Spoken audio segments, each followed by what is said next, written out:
Hey guys, Sebchoof here. I can't get through a single stream without people asking me what I think about Darza, and do I think it's better than Realm of the Mad God. So here I am with a review, and a bit of a comparison. Darza is a Realm-like game, so it's an MMORPG, top-down bullet hell, with roguelike elements and permadeath. I love the concept of Realm-like games, and I really want them to become at least semi-mainstream in the future, just like MOBAs or Souls-like games are. I had to remake this review a couple of times because the Darza devs keep fixing things that I'm criticizing while making this video. Stop it! And yeah, I'm going to be brutally honest about both Darza and Realm of the Mad God in this video. I'll also give both a rating at the end. If there's anything you agree or disagree with, please comment down below. Would love to see what you guys think. First, let me give you a quick refresher on Darza's Dominion's past. Darza first released for mobile exclusively back in 2017, and it was almost entirely made by one person. It looked extremely different back then in the visuals and the game design, and to be honest, it didn't appeal to me at all. I didn't want to try it. The visuals were really bland, and every boss looked like it did the same behaviors, like it just shot outwards in a really simple way while standing still. Though for a mobile game, it was pretty groundbreaking. I don't remember any other MMOs on the phone in 2017. And then Darza came out on PC in 2020 for a few weeks, before getting shut down from mobile and PC because they ran into some issues. And the main person behind the game went off to work on another project, but didn't really allow the other guys to make any changes to the game, even though they really wanted to. Then after much back and forth, at some point in 2021, Lynx and Tip were given control over the game and became its co-leads. And since they became the co-leads, they've been slamming out content way too quickly and reworking a lot of the existing things while adding in new content. Also, the rest of the team is doing amazing stuff, especially big shout out to Pocket. Everything I dislike about Darza right now, and probably what you dislike as well, is most likely an old part of the game, which is the version of the game that I didn't want to try, and it's all plans to be reworked. First off, how is the content in Darza? Well, right now, there's 13 different dungeons. 1 beginner one, 7 medium ones, and 5 harder ones. That's a really low amount, especially when considering that there's some really low quality ones like the dungeon before Darza. Man, these 3 bosses are so bad. But it is a part of the legacy version of the game that is going to be reworked. I'm going to be saying that a lot, by the way. I absolutely love the new dungeons though, or the more recently remastered ones, like for example the Frost Cavern, Infested Cellar, and the River Maze, and the brand new Butterfly Woods. This dungeon's probably my favourite dungeon in the game right now, and it has my favourite boss. And, fun fact, it was actually made by one developer in 16 hours straight, in one sitting, not including the sprites. All the newer dungeons have interesting behaviours for enemies, and it fits their difficulty, but all of the old dungeons are extremely simple, like the 3 bosses I was talking about before. Basically, with all of the legacy content, you can find a safe spot and just stand still or slightly sidestep during the whole fight, but now the bosses go. I really don't think you need to create overly sophisticated enemy behaviors to create a fun game. We all know how the reworked Shatters was received on release, and yeah, you could say that has a lot of interesting enemy behavior. Based on the opinions of that dungeon actually, I'm pretty sure people would prefer this overly simplistic masterpiece to this, where the primary focus seemed to be just creating interesting enemy behaviors and variation, rather than actually just creating a good time. Though to be honest, if you compare Realm to Darza right now, Realm has a lot more content. And Realm actually has endgame. Darza currently doesn't have any like super endgame right now, but they do plan to add it in the future. There it goes again. Even though there's only 13 dungeons at the moment, it really feels like there's more, since the Dominions are so vibrant and varied. Dominions are essentially the realms from RotMG, and they're full of different biomes to explore for players under level 20, and for when you're ready for the toughest biomes, there's basically 4 different kinds of godlands equivalent areas along the sides of the Dominion. There's a snowy part, a desert one, a magma one, and a jungle one, all with unique mini-bosses that spawn randomly in the biomes each, and they all have their own rare wight.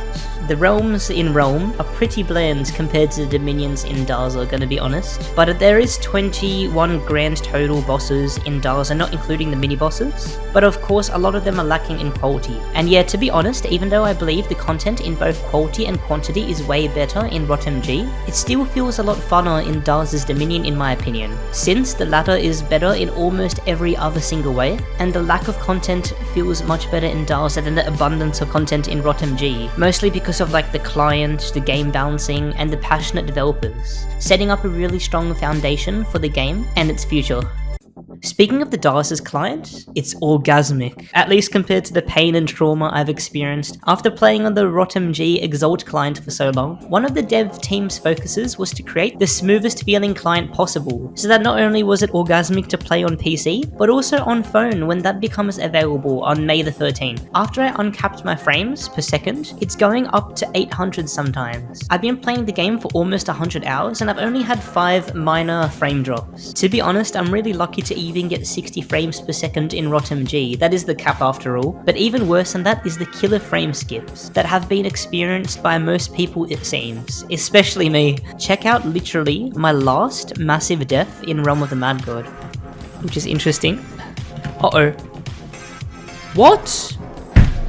I cannot recommend a game to people that cannot even run, and where people can spend hundreds of hours on a character while also spending real money on it just so it can die in a frame skip. The developers even refuse reviving in this sort of circumstance. So many people after the Unity client for Realm of the Mad God came out weren't able to play it anymore because their systems didn't meet the minimum requirements, mainly the 16 gigs recommended RAM. Darza has a quarter of the Realm specs, and this game, Apex Legends, has half the recommended RAM. The loading screens in Darza's are also crazy. The initial one only takes about 5 seconds for me, and the in-game load times between places only take maximum 1 second. I can feel myself aging during the initial Realm of the Mad God loading screen, and the load screens between dungeons and vaults and bazaars can also be pretty gross. I don't know how it went backwards. Like, the current Darza client loading screen is on par with what the Flash loading screen used to be for Realm of the Mad God, but to be fair, the Realm of the Mad God client has improved a lot over the last year.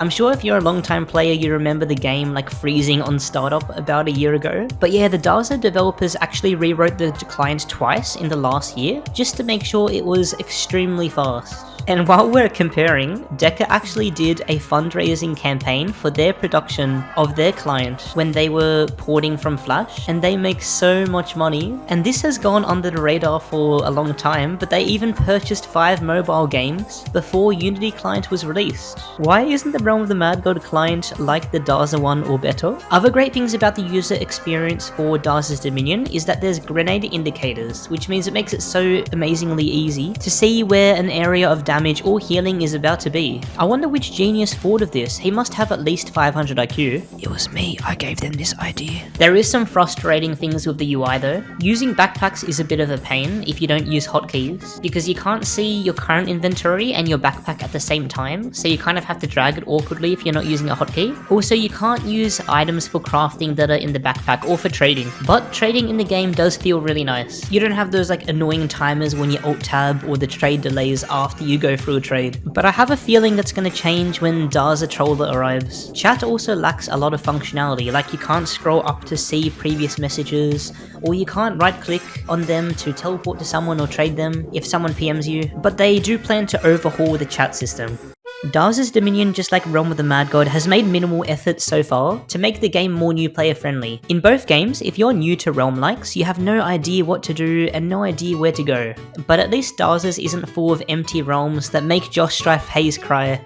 If you've played Realm, the more you're with other players, the more smooth and fun the gameplay is. It just makes leveling and everything easier. These games are MMOs after all. Also, in Darza's, you don't need to download a third-party client more powerful than cheats called Discord just to be able to run specific dungeons. Playing an MMO solo is extremely cringe, and the Darza devs know this. They were previous Realm fans after all. This is why in the future they're adjusting the amount of servers, often based on how many chimps are playing at the same time, so there's not too many nor too few servers. There's also no private areas like bazaars, except guild halls, so you're always playing with others. And if you really want to play private, it incentivizes guild play. Loading into Dominion now is great as well, because you spawn at a safe place in an area corresponding to your level, so you won't always be put in a level 1 area and then you have to walk to where you want to go. Also, for whatever reason, if you want to jump across the entire map, there are teleport towers to make it easy, so you don't have to rush from the beach for 3 minutes anymore. The gameplay loop is so much more enjoyable as well, because you don't have to clear these 30 goofy ass looking trees where you literally shoot them once and then have to wait 30 seconds just to clear them. It kind of makes me want to be a victim of ent sitting while I'm waiting through this pain.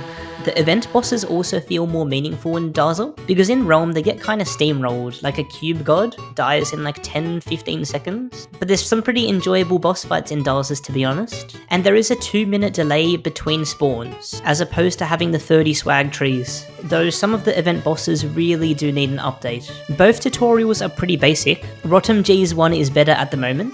In Darza's, you don't get taught too much in it other than the very basics, which is pretty intuitive, like shooting and dodging, but it doesn't tell you the potentially most important control, the escaping to tavern function, that can save your life when you're really low health by allowing you to return home with a click of the button. It also doesn't really let you know why you can't equip things on the items that drop, so it would be really nice to see what class the items are meant for. They do plan to add this. Also, when looking at an item downgrade, the stat numbers still come up as green, which is confusing. They do plan to change this. And there's a weird guy at the end that just wants to die, but the devs do also plan to overhaul the whole tutorial, soon TM. Another edge that Darza has over Realm is you start with 2 character slots and 2 vault slots, and the premium currency can be earned for free just by playing the game, which leads me to monetization. It's a concern in every game. Are people that are paying more money going to be stronger than me? Are the devs going to sell to a bigger company that will riddle the game with microtransactions? Are the people behind this game going to sell my organs? These are the questions we should be always asking ourselves when starting a game. Luckily for you, the developers in Darza's Dominion are passionate to make this game fair to people who are free to play. Currently, you can buy 2 different currencies with real money, which confused me a bit at first, but they're going for the Path of Exile system with seasonal packs. The 2 different currencies are Platinum and Gold. The Platinum one is the one that you get the limited time packs with that come seasonally, like these current founder packs, and the Gold is used for everything else, including cosmetic skins, hats, dyes, vaults, character slots, keys, pets, and backpacks. And you can actually earn the premium currency for free by completing challenges. Currently you can get 8,800 free gold through that system, which is roughly equivalent to $80. But they plan to add even more challenges in the future, and a daily quest system that will allow you to earn 25 gold every day. Now, to be honest, 25 gold per day on its own is pretty laughable, but it will add up, and you can earn so much gold already that I'm actually less concerned about this game being pay to win, and more concerned about how the heck are the devs going to earn money to sustain themselves from this game. I wish I had anywhere remotely the same concern in Realm of the Mad God, where people behind the scenes allegedly said that the features like the Forge are designed first around monetization, damaging their quality, instead of seeing how they might be able to add monetization after to updates. Oh, and when you heard pets in Darza's, you probably started to cringe, but don't worry, they're not as game-breakingly pay to win like Realm of the Mad God's pets are. Almost all the pets cost 700 gold, which people usually get after their first 2 to 3 hours of playing the game, and they only give 10 stats in total. It would be better if the system for pets was more interesting and the pet skins look better, but they plan to change both these things. There was massive criticisms on this game's release saying that it was the exact same as RotMG's, but it's understandable that people thought that, since the game didn't properly tell you how to get the free gold, and you did back then start with 1 vault and 1 character slot, but that's why they added the changes of adding an extra character slot and vault per account, and also adding an NPC in the vault, which tells you how to earn gold for free. I really like how the dev team is treating monetization, like it's not in your face like it is in Realm, and rather they're constantly looking for ways to make the game more pay to win than it used to be. Like for example, there used to be a crazy feature in this game, absolutely insane, where you can spend your gold to revive your characters once each. And you know what, this was their highest source of revenue apparently, but despite that they still removed it. They also got rid of health elixirs and temporary stat buffs being purchasable for gold recently, and they also made it impossible to purchase loot potions, but instead added like this fountain at the beginning of dungeons, where for 15 gold you can do like a group buff, and it's really cool to see the community reaction when someone does this. Also, you can't buy any loot with premium currency. Yeah, sorry, no STs.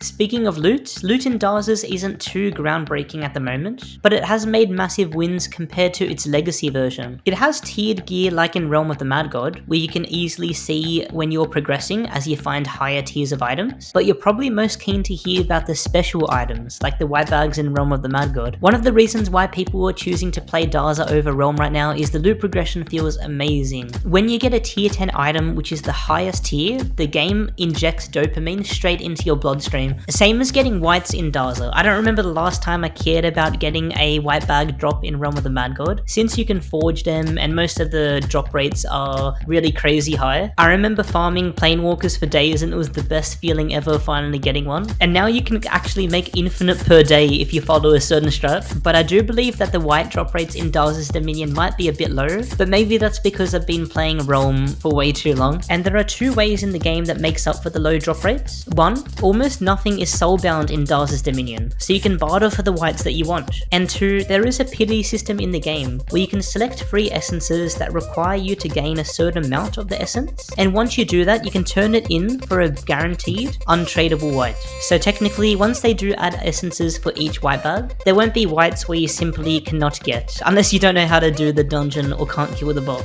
There's also a pity system for tiered items in Darza's. You can gain 10 fragments to roll for mid to top gear, and another set of fragments for the top gear from Darza to be guaranteed to you. I think the effects on the items are actually more special in Realm of the Mad God. Like for example, there's rings and armors that trigger when you get hit and those sorts of things. There's not really that in Darza's yet, there's just stats, but they do plan to add that again. It's just the systems don't allow for that sort of feature in the game just yet. Something that they had to add to the game more recently is making interesting projectile trajectories and projectile speeds. Like all of the whites used to shoot straight and didn't have much variation to the shots, but now you can use special items like the big special, which is just a massive ball and a chain basically. Also, there's actually rarer items than whites in Darza. You can get items called relics from different dungeons, which are like pieces of rare weapons that you can combine through crafting for extremely unique items, like a dagger that can permanently weaken at the cost of lower range, or a cloak-like item that spawns circling projectiles that's slow when it hits an enemy, and it gives you increased healing while you're invisible and have buffed attack speed. The items in the game feel pretty balanced, except for the relics which are a bit overpowered, but it's kind of justified with how tough they are to find. Okay, the HP scaling in this game is beyond incredible, at least compared to what I'm used to with Realm. It's objectively perfect objectively. There's a few reasons for this. At every player amount, the content is a challenge, and not too easy, nor it doesn't feel like a drag. And because of the game balancing around groups, it only becomes slightly easier when groups become bigger. It's a bit tough on tiny groups, but that's balanced by the increased chance of getting permanent stat increasing items. It's guaranteed if you're solo or duoing a dungeon. Now reason number 2, this game has proximity HP scaling, so no matter how many people are in the Dominion or how many people are in a dungeon, you don't have to worry about the enemy's HP scaling getting ridiculous because there's so many people in the same dungeon as you. It only scales off the players in the direct area, so leeching little nooblings is a lot less of an issue. And number 3, the third amazing thing about the HP scaling in Darza's Dominion is that the HP of the enemies update at the very most 1/20th of a second from what the devs say. So like for example, if you're doing a boss with 30 people and then for whatever reason 20 of them die, if the HP scaling didn't adjust, you'd have to make up for 20 people, but straight away it adjusts. In Realm of the Mad God, I think it's like 30 seconds. I don't even know if this is such an amazing thing for games in general. I'm just used to Realm. I don't even want to talk about Realm's HP scaling, it's so disgustingly garbage. Under 20 person Realms are so easy that it incentivizes private groups and elitist rules, like for example DPS requirements. Almost every Discord presents these cringe sheets of items that you need to bring at the very least. In Darza's Dominion, the amount of people in a dungeon is uncapped, but in Realm of the Mad God, it's capped at 50 people, and I don't even want to imagine doing a dungeon with that many people because the exponential HP scaling would make it painful. Though the Realm of the Mad God devs acknowledge the current HP scaling as a problem, but as per Deca, they're reacting to it way too late.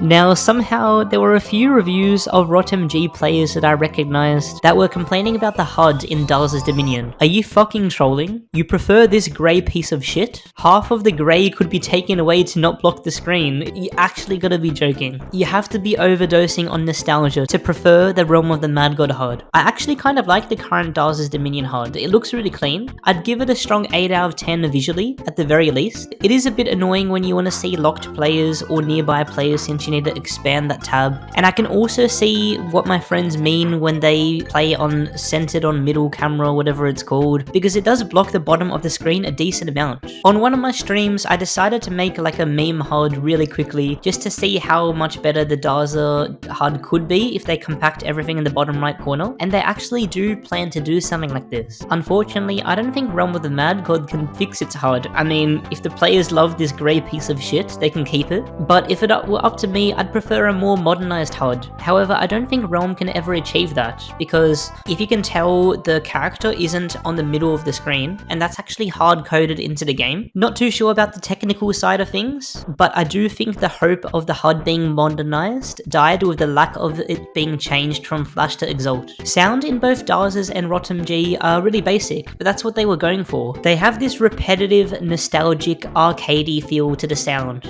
Though in Darza's Dominion, I turned the sound off because in groups you can hear the other people hit the boss and it just becomes really, really loud, which I can't wait for because I really want to turn the sound back on. One way that Darza beats Realm in sound though is the soundtrack, mostly because Darza, unlike Realm, has a dynamic music changing system, so when you move around in the same instance, the music can change. Like I think in the overworld, there's 5 different tracks in total. Also, when you enter the boss rooms or start a boss fight, the music can change as well. RotMG can't do any of this, and you usually hear the same tracks over and over and over. Just like Josh Strife Hayes said, I don't think some of the music fits, and it just feels really weird. But I love all of the tracks in Darza's, and I can listen to them on repeat, to be honest. Now, you know what? Maybe RotMG has a tough time running on computers because all of the sprites are pretty good, in my opinion. Especially the newer age stuff. Everything is improving. Same as Darza's. The new stuff, in my opinion, is super amazing. Better than anything in RotMG. But the old stuff, holy shit. I do not know what to say. Purple abominations? Pizza floor? At least it's all gonna be gone soon, TM. Godly spriters, especially Blood Queen, are hard at work replacing all of the old stuff and spriting new content. You can see the spriting done live and actually some sneak peeks for future content in the game by checking out his livestream on Twitch. He sprited newer stuff like Butterfly Woods and Frosthaven all by himself. Also, the Dominions have a lot of new sprite work and it makes the biomes feel so vibrant. I'm not sure if Realm has this, I'm pretty sure it doesn't, but it also has this tile blending thing, so it's really fun to explore the Dominion. In Realm of the Mad God, it's just like beach, sand, and then it turns into a green floor suddenly with some buildings and trees, and then a yellow floor with grey ruins and those strange tree fox, and then some more trees, and then just grey blotches for Godlands. I know the Realm devs said they're working on a Realm rework, so I hope all of this changes. One massive W Darza has that I wish Realm of the Mad God had is outlines on projectiles. Man, it makes it look so much better. Orgasmic to the eyes. So much easier to see enemy shots. But even with the projectile outlines, some places in Darza's Dominion makes it so hard to see the enemy shots. Like for example in the Darza fight. It's something that needs to be updated. And yeah, I feel so bad for colorblind people because it really is so hard to see the shots that aren't white. But at least Darza makes up for it with this. RotMG 2010 mode. Darza's Dominion servers on release were pretty yikes. This is cause they had way more plays than expected. But yeah, then people calmed down and the devs upgraded the servers a few times and now it feels great. I'm having no issues at all and the connection feels amazing even when I play on American servers. With 250 ping, I can't feel it at all. RotMG servers have always been pretty gross though, and I feel like they got especially worse since the Unity port. Nexuses always feel really delayed on non-native servers, and there's this really strange desync bug that happens. I don't know what it is exactly, whether it's servers or the cringe new client. It only existed since the game got off Flash in my memory. Please correct me if I'm wrong in the comments with proof, but I really honestly don't remember this garbage happening before. Oh, and do you remember how I showed you my last massive character death in Realm of the Mad God? Here's the one before that. Oh, Spooky Boy! Oh, what the hell? Oh my god, the slimes were sniping me. Did I die? Really? What?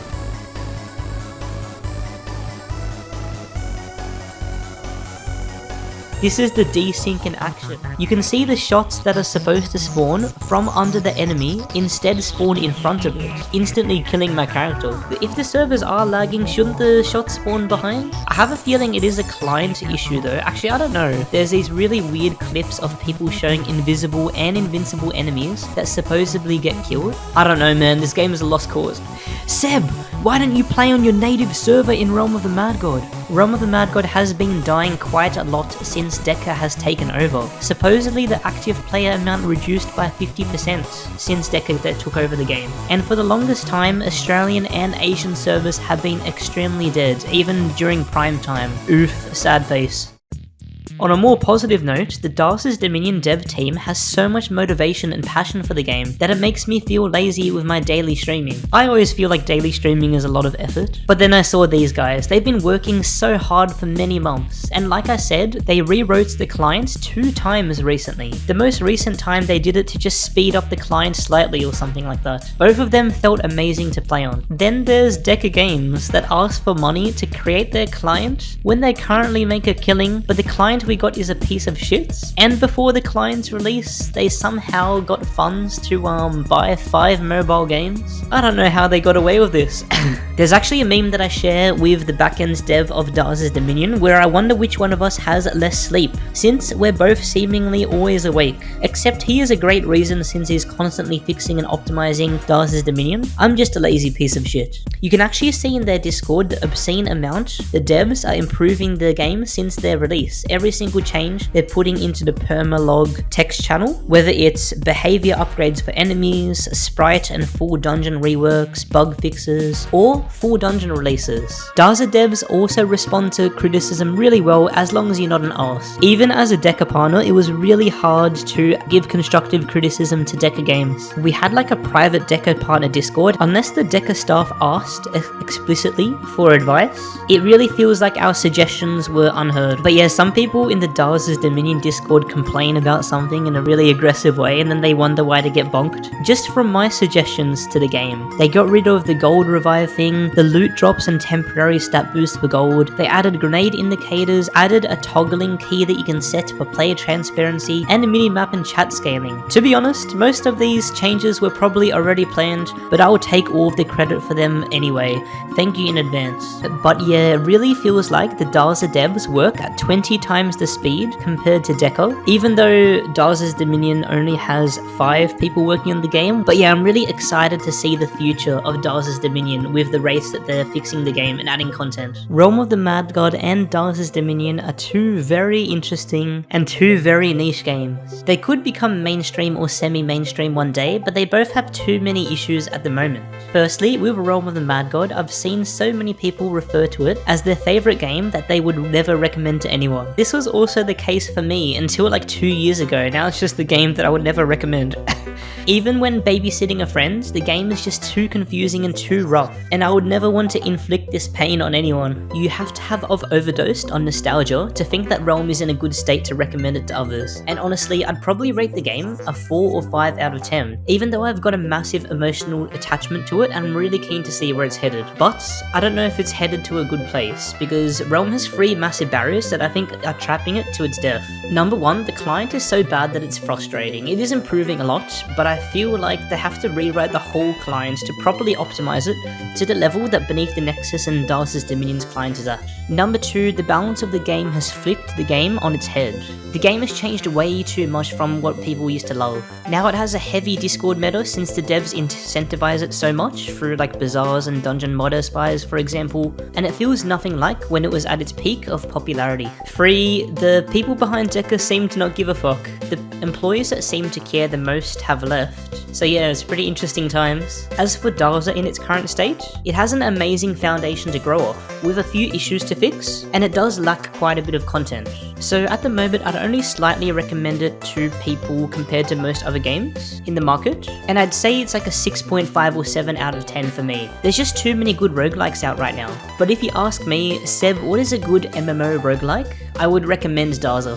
For the Realm-like formula, I really do think that Darza is doing a better job than Realm, it just is lacking content, yeah. And with how the devs are working right now, I would not be surprised if I would strongly recommend this game to everyone in 3 months and rate it a 9 out of 10 instead. And this game is coming out on phone, I think tomorrow? And we all know how shit phone games are in general, so I would definitely recommend this game if someone was to ask me what a good phone game is. If you're watching this and you love Realm, I'm sorry, I actually love Realm as well. I've just been playing it for so long, and if I'm not like really going out of my way to have fun, like stream the game and play with others, or do some ridiculous challenges, I can't really find enjoyment in it right now. But who knows, that might change. I've been saying for the longest time Realm could pop off, but it does require a lot to do that. And also, to be honest, if you love Realm right now, you probably will not like Darza's Dominion. The power creep and accessibility to everything in the game in Realm of the Mad God right now will make Darza feel extremely slow by your standards, by comparison. But if you dislike how Realm has changed over time and you miss how it was at a previous stage, you'll probably really love Darza's. At least for a bit, until you get sick of it. I personally wanted to give extra support to Darza because they have the most chance for Realm likes to become a more recognised and appreciated genre. If you want to check out the game for yourself, it's free on Steam, and maybe by the time that you're watching this, or if you're watching it like straight away after I upload it, within the next 24 hours, it should be out on the phone. There's actually a chance that I'm doing a really long Darza stream right now, so check my stream, link down below, and make sure to follow, subscribe to my YouTube channel, and I'll talk to you next time. Peace.